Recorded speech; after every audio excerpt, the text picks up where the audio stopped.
हामीले घोराई उपमहानगरपालिकाले यो 2026 भित्र घोराई उपमहानगरपालिकालाई बालमैत्री नगर घोषणा गर्ने भन्ने कुरा अगाडि सारेको छौँ।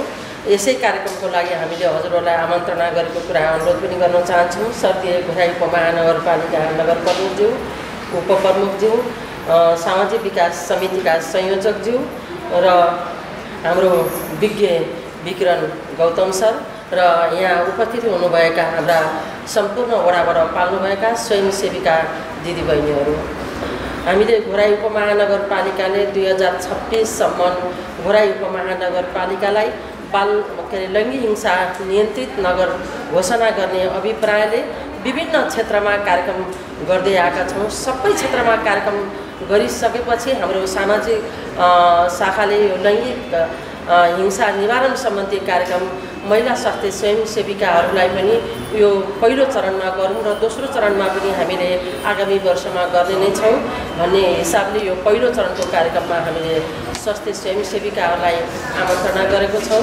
यस कार्यक्रमको अध्यक्षता ग्रहण गरिदिनु हुनको लागि सामाजिक विकास समितिका संयोजक श्री राममणि पाण्डे सरलाई मैले अनुरोध गर्दछु।